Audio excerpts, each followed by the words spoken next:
Welcome to Thinking Green. Before we start our show, I just wanted to kind of repeat something that we talked about last week because it's still really cold.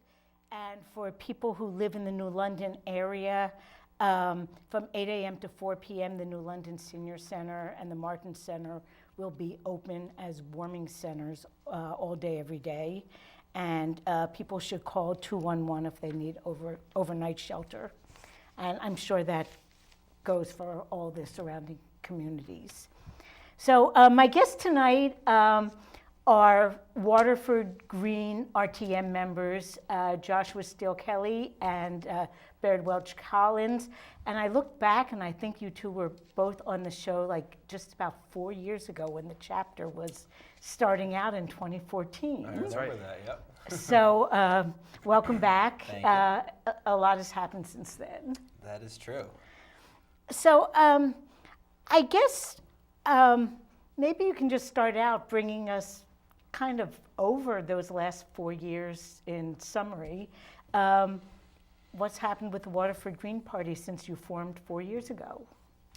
Well, when we formed 4 years ago, we had, the bare quorum number of members. I think 7. Well, 5 is the bare quorum. We had 7 members, and we just kind of started holding meetings regularly and attending the state central committee meetings, and we just kind of kept it up and piqued people's interest. And we ran our first campaign, a candidate for state representative for District 38 to get ballot access, and he did. And in our first municipal election, we got Josh Kelly over here elected to the Zoning Board of Appeals. And fast forward to 2017, and we ran a slate of 7 candidates, 5 Greens and 2 Democrats. And actually, it was 9. 9. We ran a total of 7 Greens and 2 Democrats. There we go, 7 Greens and 2 Democrats. And yes, because 5 of the Greens were elected, and that's both right. of the Democrats 5 were elected. And our contribution to the election was the Board of Education was flipped from the Republicans to Democrats, and 4 Greens were elected to the RTM, 1 from each of the 4 districts in Waterford, and a Green candidate was elected to the Zoning Board of Appeals. That's right, and that means, to the best of our knowledge, we at the moment have the largest stake as the Green Party, as Greens, in a town legislature across the country. And it's been a lot of interest building. Over the years, it's been trying to get people interested in our campaigns, interested in our townwide events, and everything else that comes with it. And it's come a long way from just 7 people around a table to chat. 5 victories for Green candidates. And one of the things that many people don't get, I think, is the major parties, even those that are not necessarily strong, like the Republicans in New London, really have maybe 20% the number of members as the Democratic Party in New London. But unlike those parties, the Greens cannot get our people elected if only Green Party members voted for us. I don't know what the numbers are in Waterford, but I know in New London we have fewer than 100 registered Greens, and to get someone elected in our at-large elections, you need 11 or 1,200 votes at the minimum. So that's 10 or 1,100 votes, at least, that are people who are registered something else. And that's as true in Waterford, although your RTM is district, so you don't need thousands of votes, but you need hundreds of votes. Absolutely. And so we only actually have about 30 to 40 registered Greens in Waterford, which is tiny compared to the 12,000 registered voters in town. But when you look at the data on who's coming in and who's voting for Green candidates, we're getting, if you average together the last few years of our elections, 32% of people who walk into the polls are voting for a Green candidate. And that's tremendous. That is tremendous. Yeah. It's certainly tremendous. Another interesting thing we found, Josh ran a couple of studies over the years and found that we are actually pulling a higher number of votes from Republicans than we are from Democrats. Obviously, I believe our largest votes we're bringing in is from unaffiliated voters. Of course, yes. But from the 2 major parties, we're actually getting more Republican votes than Democratic votes, which I think puts us in a very strong position because it shows we have broad appeal. and not necessarily in competition with progressive Democrat candidates. And we saw between 2013 and 2017 a large shift in voter turnout. We saw, I believe, as much as 6% increase, and those are two very Wow. similar elections without really a head of ticket. The first selectman wasn't elected in either year. And yet we just saw this huge outpouring of support. That's hundreds more voters who decided to come out and make their voices heard. So I can't help but think that a lot of that was because we've brought a little bit more to the table, and people are pretty excited about it.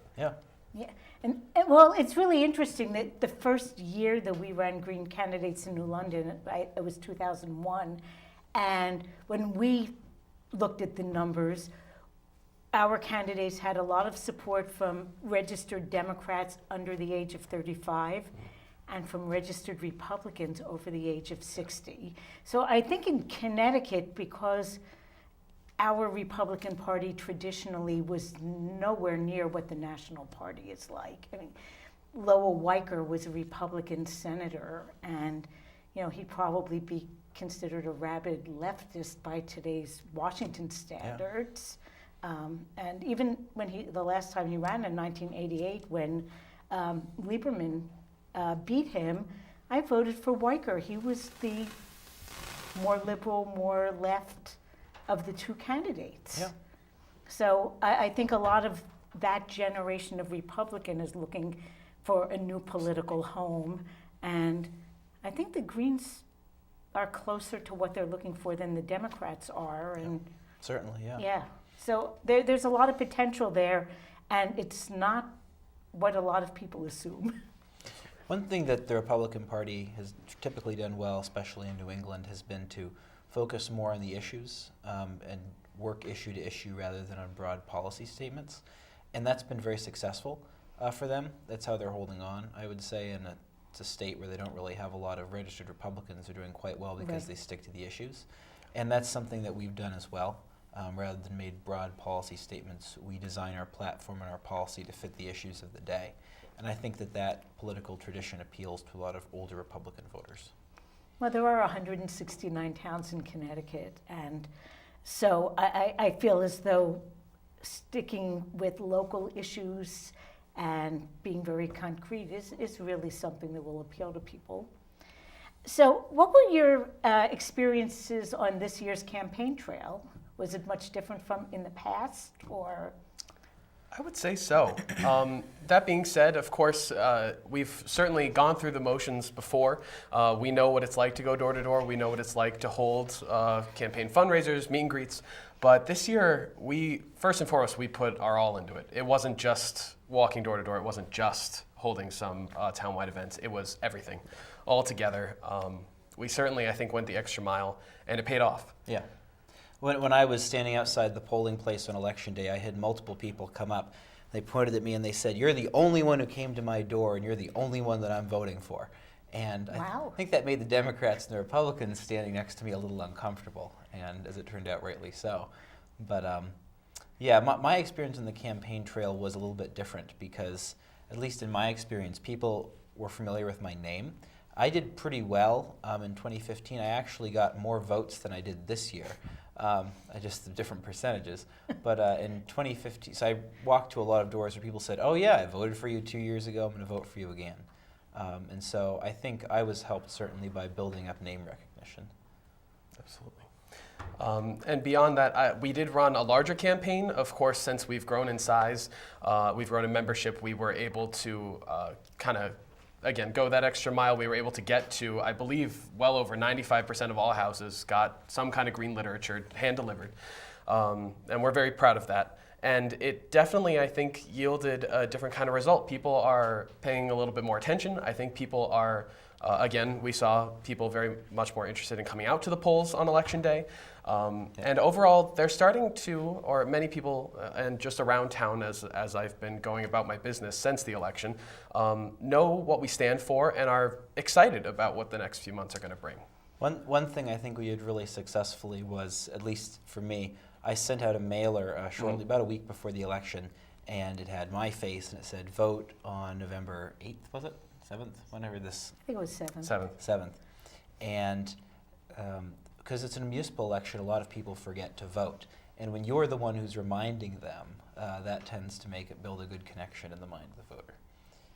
This was a good year in Southeast Connecticut for the Green Party. Oh, and yeah, I think work over the years has paid off, but also, there's been a much higher profile in general.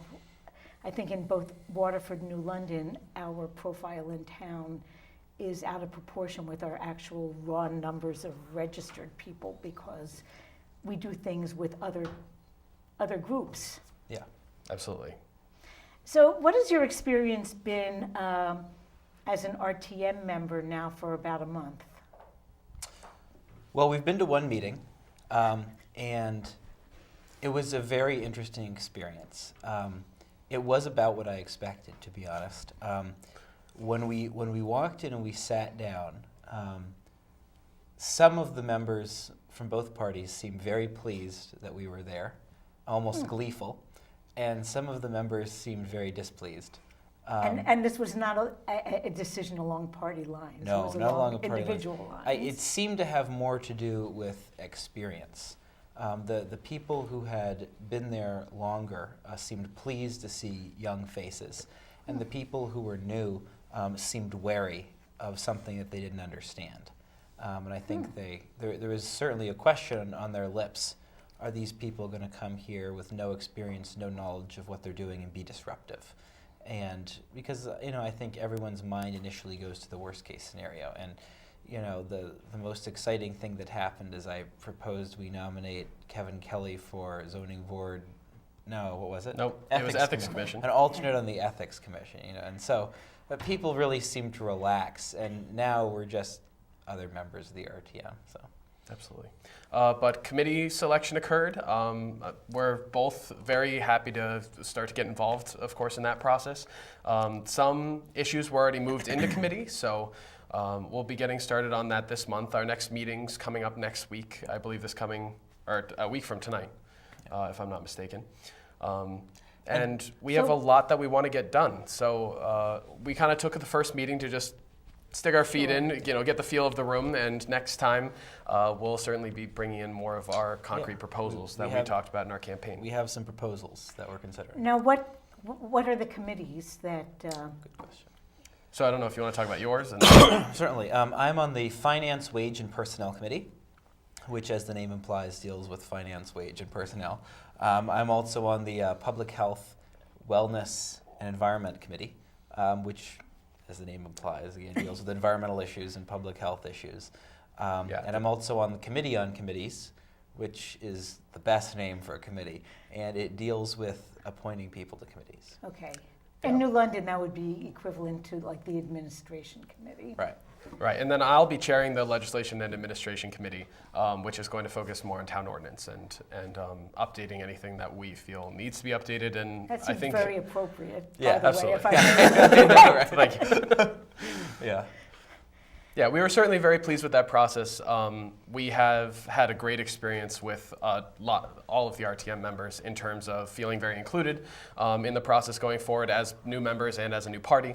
And I think that's only going to get better from here. So is the town used to having a new party? I know there was a little bit of confusion in the 24 hours after the vote. As to quote the New London Day, Green Party win leaves town officials scrambling to accommodate them. And when we spoke to said town officials, their response was, we weren't scrambling. People won the election, we put their names down, that's what we did.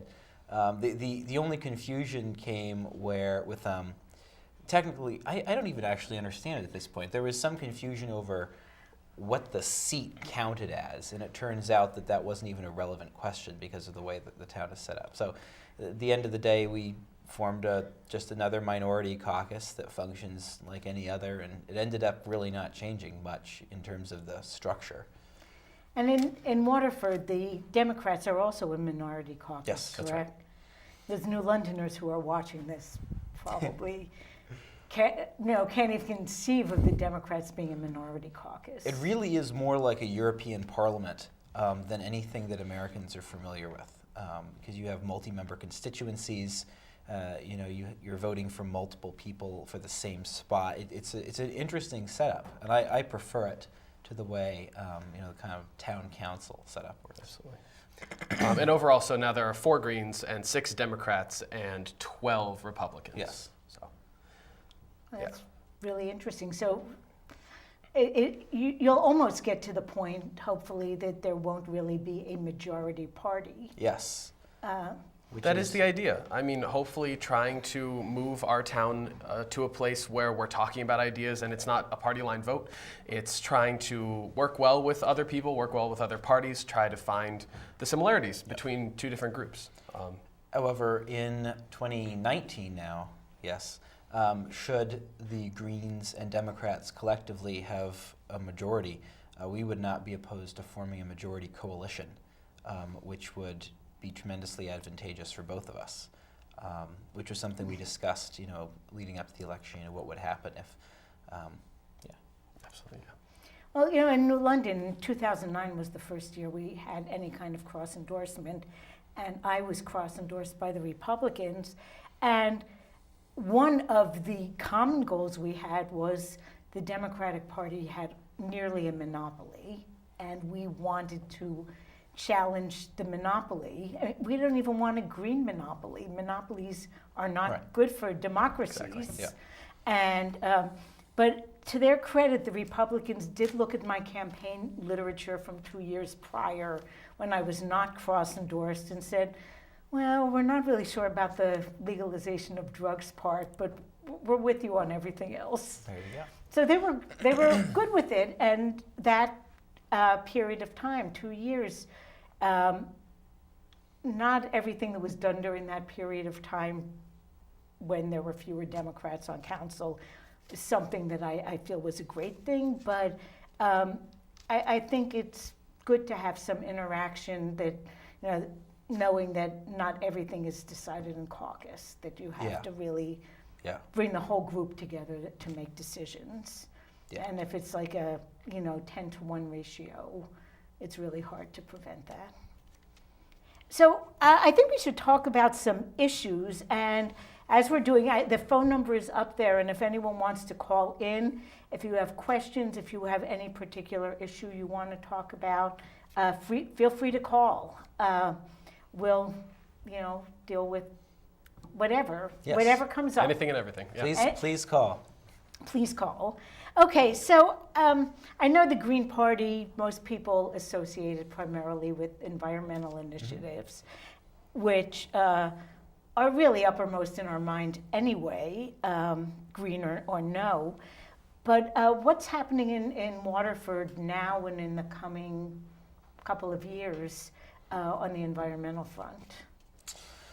Well, most recently, during some New Year's Eve celebrations, the town set off some large fireworks directly over the dune grass at Alewife Cove and lit it on fire in 2 separate locations. So we are considering ways in which we could potentially instruct town officials to not set off incendiaries over a marsh during a drought. So that's step 1. So that's something that's certainly very much in the public eye right now.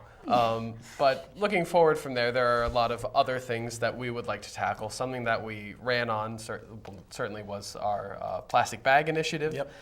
Trying to decide if banning of plastic bags would be something that would benefit our local ecosystem, or if perhaps a tax would be beneficial also given our financial situation.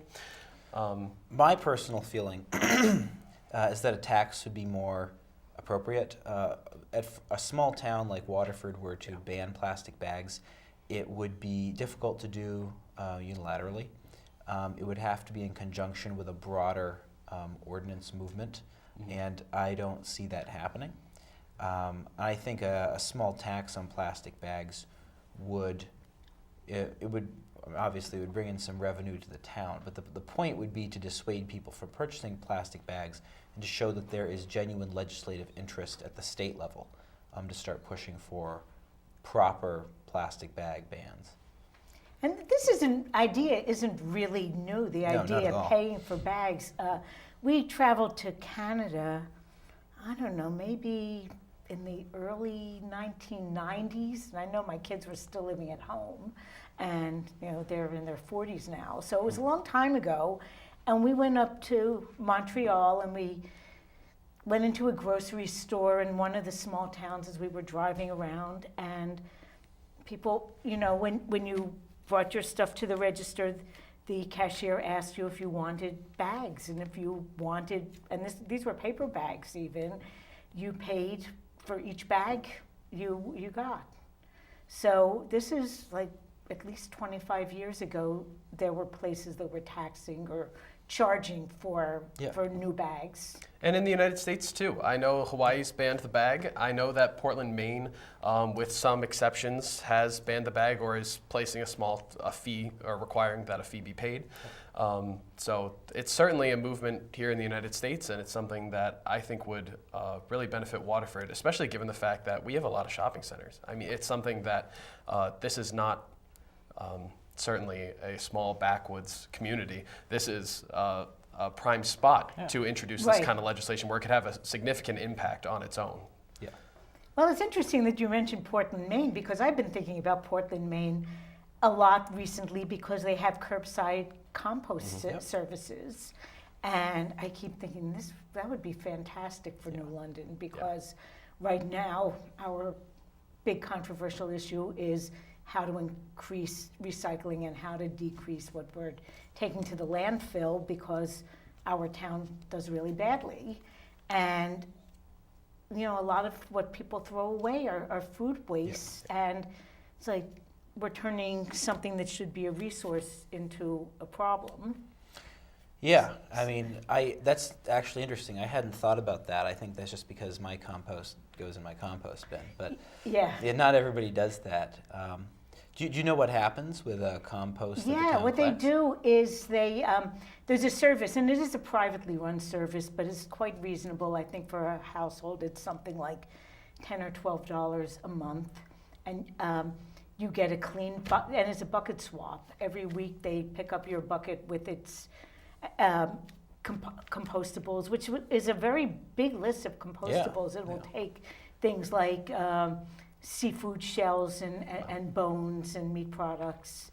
Meat products, really? Yeah. Even paper, which I'm not sure I would want to, like egg cartons and stuff. I'm not sure I'd want to include that, and they're recyclable anyway. But so they take your full bucket, they leave an empty one, and if you want finished compost, they'll leave you a bag of that as well. And there is a farm outside of city limits that does the composting part of the operation. And it's really interesting. I think it's called Garbage to Gardens or something like that in Portland, Maine. And they have a pay per bag for their trash, but they seem to have so many other things in place to make it easy that what goes into your trash bag is only what has to go in your trash bag. Well, while I was on the campaign trail, I ran into a couple of organic pig farmers up in Quaker Hill. I ran into them in 2015 too. And one thing that we discussed at some length was that they're always looking, quite obviously, for free, slop for the pigs. And we have schools, Quaker Hill Elementary Schools right up the road, throwing away all kinds of, stuff that pigs would happily eat. And I don't know. I'd have to look into the best way to go about that. But I see no reason why, pig edibles couldn't be disposed of separately, and the guys could drive a truck over and pick it up. But I think that for any type of composting initiative, like you mentioned, you'd have to talk with local farms. Oh, yeah. Well, we have some in Waterford. There are. Really, some are large enough that maybe they could accommodate that kind of operation. Huntsbrook Farm comes to mind. Yeah, if they were interested. And of course, there's an investment, the trucks, I'm sure there's some machinery involved, but the delivery service was separate from the actual composting. But some things like they use tallow from the meat products to make their own brand of soap, or people could leave waste oil in a container as well. Really? And they'd make their own soap. And they made a big deal on their website that the buckets that come back to you clean have been washed with this homemade soap they make. That's really neat. So they do a lot. It's So I don't know, maybe Southeast Connecticut can be a leader in our state on that kind of thing. Because a lot of states do have, composting services, and I don't know of any town in Connecticut that does. I don't know of any either. I do think another thing to really consider, though, is what you were talking about with paper bag use for trash. Anything that we can do to decentivize the amount of trash that's going out in Waterford as well. You have thousands of homes that are generating many, many bags per week. One thing that Waterford does very well, though, before the show you were talking about recycling containers, Waterford has single stream recycling, and accordingly we have big garbage can sized recycling containers.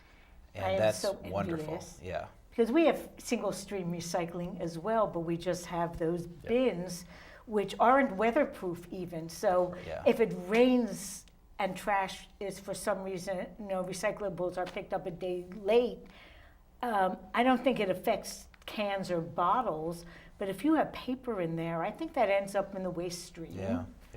Sopping wet paper, I don't think the recyclers want. Yeah. And it's heavy, so you're paying for it by the ton. Right. So, yeah, there are. How long have you had those big receptacles? A few years at least. It's been many years now, at least since 2010. At easily. least, yeah. Easily. Yeah, it's been a while. Yeah. Well, yeah, I'm hoping someday New London will do that. It's something we really could use. If we want to incentivize recycling, we need to give people the kinds of bins they need to be able to dispose of that stuff. So, so the bags, I know that New London almost a year ago passed a fracking waste ban, and I think you talked about that on the campaign trail too. Absolutely. So were people positive about the idea, or did they think it was not totally relevant, or? It's one of those things. I don't think that the vast majority of the public is considering the fact that fracking waste, not only is it could it be coming through your community, but it could also be used in your community. My understanding is road on salt. roads as road salt.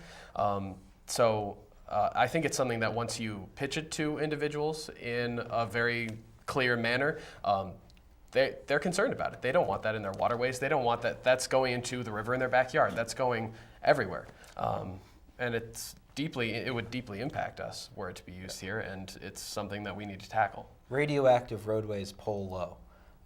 So, when I was talking to people in Quaker Hill, I said, we'd like to pass an ordinance banning fracking waste. It's probably something we'll never need to use, but wouldn't that be nice? And I didn't run to a single person who thought that was a bad idea. Yeah, and when it came through New London has an extra danger that potentially that our waste sewer treatment takes care of Waterford as well. Right. Yeah. And so New London is one of a handful of cities within Connecticut that can accept waste from other communities. So if there were ever any kind of facility to process the less dangerous of the fracking waste, it's those communities that are allowed to accept waste from outside their borders that might be at risk. And of course, our sewer treatment plant is right near the Thames River. I've been there, yeah. Yeah. Mm-hmm. So once again, because we're waterfront communities, I think we have to be extra careful. Absolutely. I will say that if anyone's watching and they've never toured a sewage treatment plant, I highly recommend it. Oh, I've never toured it. We both toured it. I believe that was in the same class actually in high school. It was probably the most fascinating thing I've ever seen. The way they take sewer water and run it through these very interestingly organic, natural, basically just speeding up the natural breakdown process. And the water that leaves has a lower turbidity than the Thames River does naturally. So.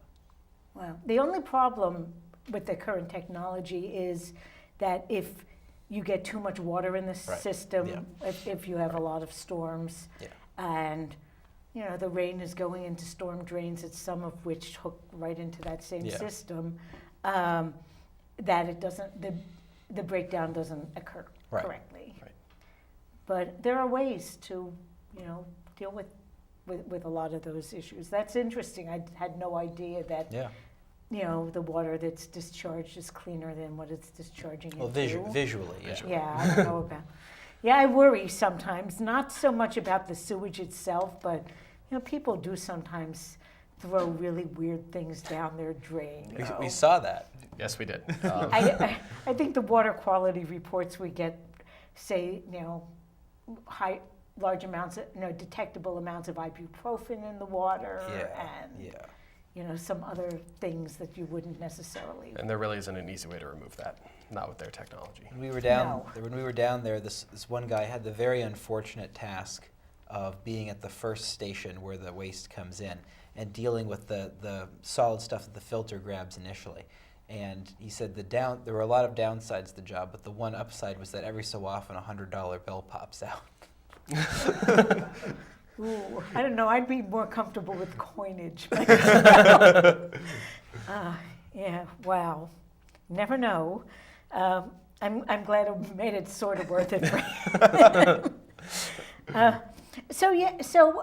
Waterford, just as much as New London is on the Thames River and Long Island Sound.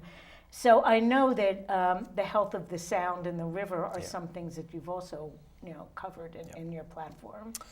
Yeah, I'm on the Flood and Erosion Control Board, and we're currently this involves New London. So Alewife Cove runs behind Waterford Beach, right near where they set the dunes on fire.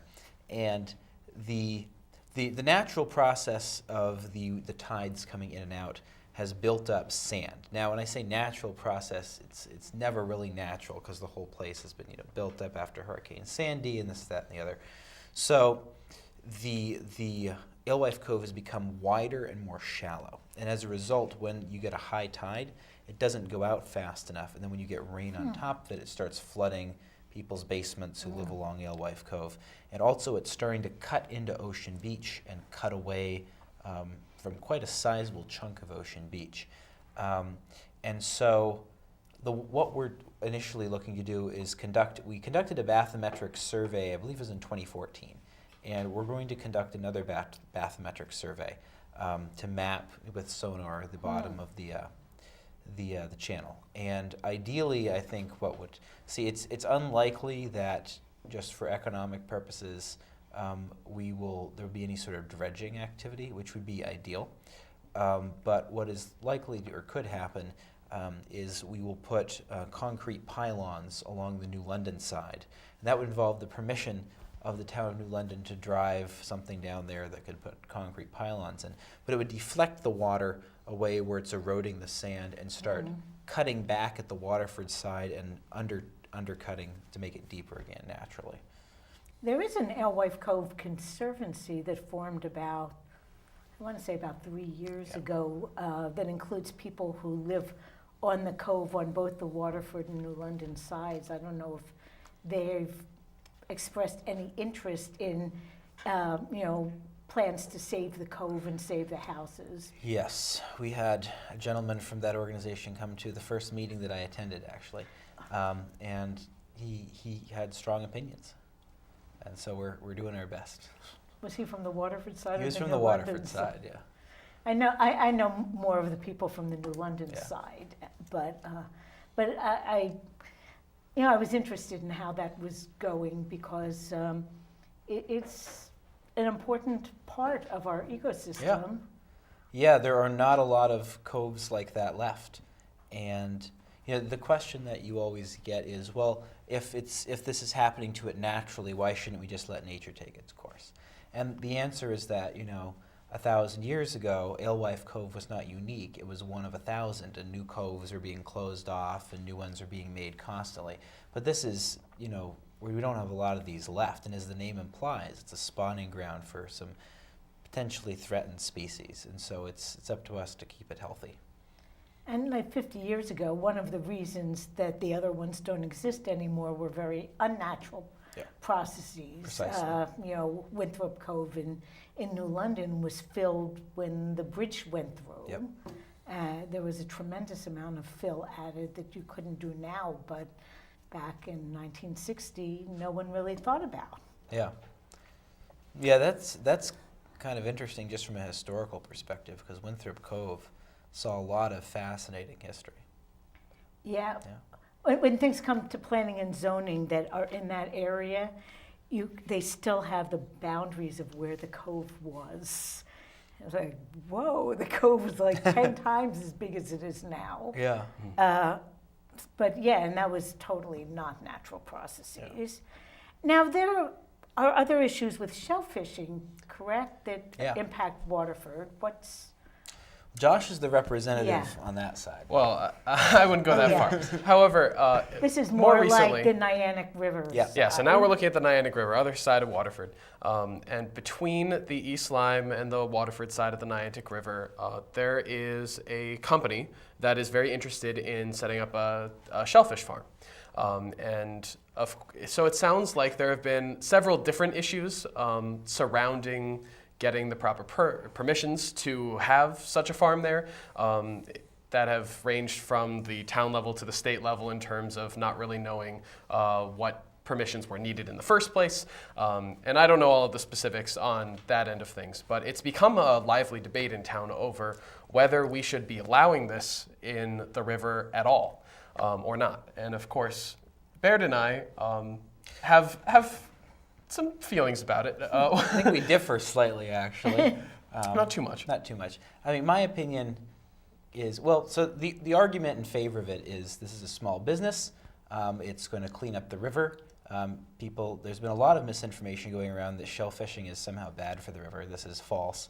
Shellfish is basically a natural filter. It filters out nitrogen. So environmentally, there's really no downside. The downside is people are worried about the view. It'll be visible at low tide, and they're worried about navigation because it will be located fairly close to a couple of large marinas. Yes. My personal opinion is that you should not drive over a shellfish farm in a boat, and that it would be a good use for the river to have some shellfishing if done properly. Our overarching feelings, we would really like to see more aquaculture in general. We would love to see the river used for not necessarily specifically commercial processes, but something that's going to benefit the river in such a way and provide this filtration, whether it's commercial or not, I think is certainly a benefit. So it's trying to figure out how we can move forward from here and properly and with the agreement of as much of the community as physically possible, place this shellfish farm and any future, and also establish a better process, of course, for individuals who are looking to establish not just this shellfish farm, but I believe that there are many things that our town could do better in terms of serving the public and making it easier for businesses to get started, for individuals to come in and even voice their concerns.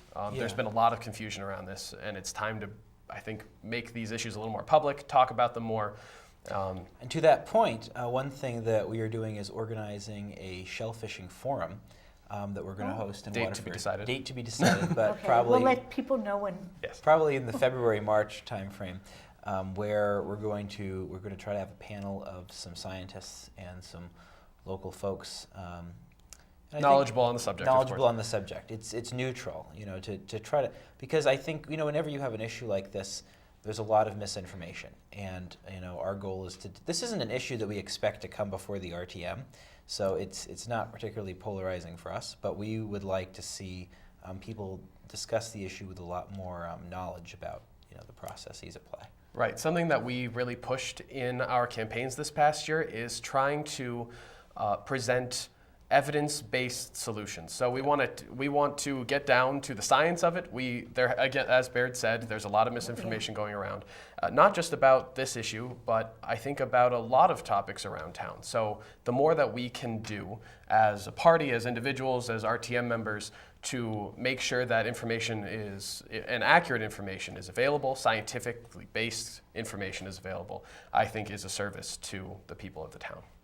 Well, the whole shellfishing issue is sort of a perfect bridge, so to speak, to talking about the economy of town. Yes. And, I lived in Waterford from 1977 to 1994, and the general attitude was, we're rolling in money because we have Millstone. Yeah. And then towards about the last 10 years of that was, we have Crystal Mall. Yeah. So, but there was a little bit of So there have been some big developments in Waterford in the past that have made up the bulk of its tax base in past years. How do you see the future? Because both malls and nuclear power plants, we can see them aging Yeah. out. Like maybe not in my lifetime, but certainly in your lifetime, Yeah. they'll be aging out. Especially Millstone. Yeah. The problem with Millstone is that, despite the best efforts of those who are trying to keep it around as long as possible, it's limited, and this is almost more of an issue for a state representative candidate, but yes, to a certain extent, we should try to keep Millstone around to the point that it's economically viable. But natural gas, for better or for worse, and I tend to think for worse, is making it non-economically viable.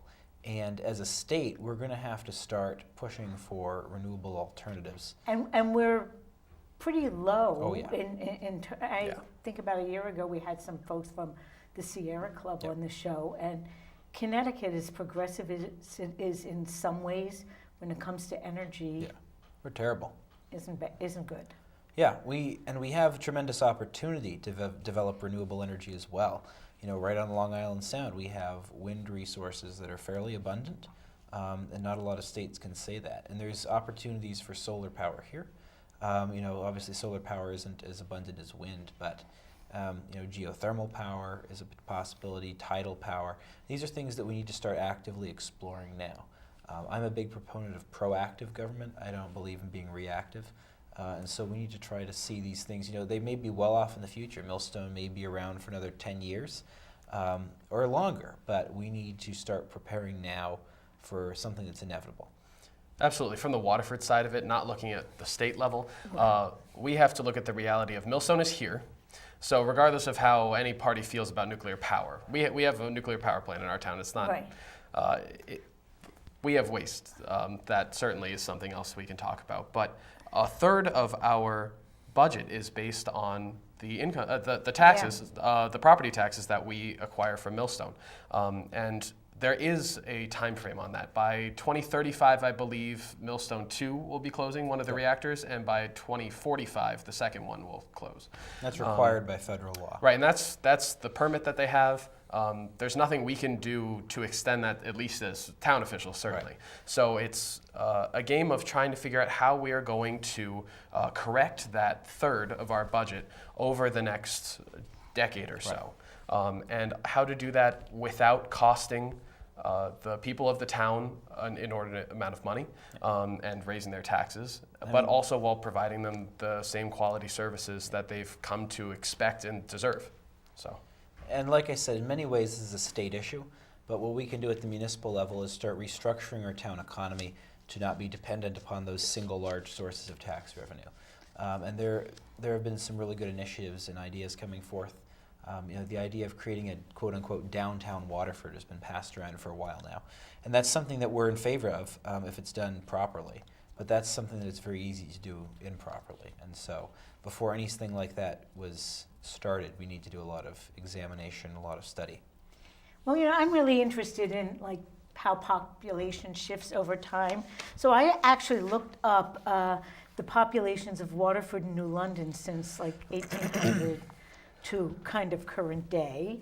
And it's really interesting. New London has about the same population now as it did in 1920. It peaked around 1960, then it went down. And it's went up between 2000 and 2010, and now it's kind of leveled off. And Waterford has had that same leveling off. But if you look between 1950 and 1960, in 1950, fewer than 10,000 people lived in Waterford. So I think part of what's happening with Waterford is that, it's never going to be dense like New London. You've got 40 square miles, and New London has 6 square miles. But as the population become fairly similar, some of your economy is going to have to be more of an urban type, more infill development than big parcels of land where you can have huge developments on. As an aspiring history teacher, I'm inclined to make historical analogies. And The one common thread throughout history is that empires, nations, towns, whatever have you, they go through periods of growth and decline. And it's how you handle that decline that will determine your longevity and your success.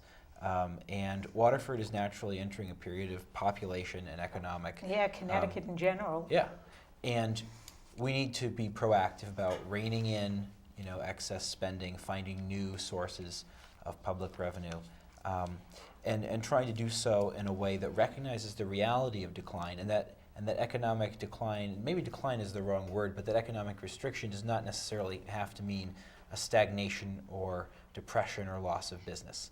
There's a right way to do everything, and shrinking back and tightening belts can be done properly. Well, we don't have a whole lot of time left. I was told 5 minutes. So there are two things I wanted to cover between now and then. And one, young people are leaving Connecticut. You're young, you're here. Yeah. What should the state be doing to keep, this exodus in check? Well, the reason why young people are leaving Connecticut is twofold. There's no jobs and the taxes are incredibly high. But it's more than just taxes, it's about cost of living. And bringing both the taxes down and the cost of living down is going to require a restructuring of Connecticut's economy to put us back on a path towards growth.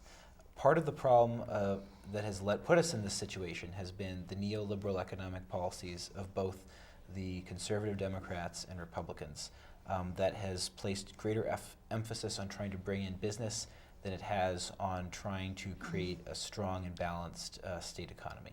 If Connecticut was a country, we'd be, right up there, fairly large in terms of gross domestic product financially. And we need to find a way to utilize the resources that we have to make this a state where everyone can have economic opportunity. As Connecticut, I believe, has the largest income inequality of any state in the country. And so that presents a real challenge. And retaining young people is going to involve exploring brand new initiatives. One that I'm a big proponent of is public banking, which has been done successfully in North Dakota for decades. And is certainly something that would be appropriate for Connecticut and that Connecticut ought to explore fairly quickly. Absolutely. It's all about economics for people who are in a situation where they're in a lot of debt and the cost of living is high. It's that simple. And it's about what we do right now that's going to, and it's not going to fix the problem right away. It's going to take some time. But making that investment, I think that our gubernatorial election this coming year is going to help decide that fate a little bit, and it'll be important to keep an eye on it. Okay, so this Friday, there's an event coming up that you've organized with NARAL. Let's tell people about it and Certainly. Hope they show up. So I contacted NARAL just because they had a volunteer initiative, and I was just interested in seeing what I could do to get involved. I wasn't planning on scheduling an event, but what they wanted to do was to schedule an event in southeastern Connecticut, and I was all for that. So this Friday at the Waterford Public Library at 4:00 p.m. in the downstairs meeting room, we're going to have a speaker from NARAL Pro-Choice CT to talk about volunteer opportunities, the work that they're doing in Hartford, and how we can organize in southeastern Connecticut. And we will be there to specifically focus on how we can build green power in southeastern Connecticut, especially in towns such as Stonington and Groton, where there are not currently green town committees. Absolutely. NARAL's been a huge supporter. They endorsed several of our candidates this past election cycle. We're very grateful, of course, for all their help. They helped us walk literature around as well as publicly, of course, to give their statement of endorsement. We're very excited to have them, and I believe that this is, again, one of those instances where we can really bring some good, accurate information, so people who are very well versed on this topic to come and talk to the community at large, a service that we want to provide for the town. For me also it's interesting because there are things that you have to do as activists or create a public movement for, and at the same time there's the electoral side, and as we've seen in Washington, some things get passed electorally that 90% of the population is against, so you really can't neglect one side or the other. Precisely. So I see this kind of, not exactly partnership, but collaboration as a way that movements and political parties can work together to get some goals furthered. Absolutely. So in the last 30 seconds, when is your next regular Waterford Green Party meeting? Our next meeting is on January 13th. That's a Saturday at 11 a.m. At the Waterford Public Library, again in their basement meeting room. It's open to the public. You don't have to be a registered Green to come down and talk to RTM members and members at large about the Green Party. Okay, well, thank you, Josh. Thank you, Baird. I'm getting the signal we're out of time, so we'll see you next week, and hopefully we'll see some of you on Friday at the library. Absolutely. Sounds good. Thank you for having me.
Mama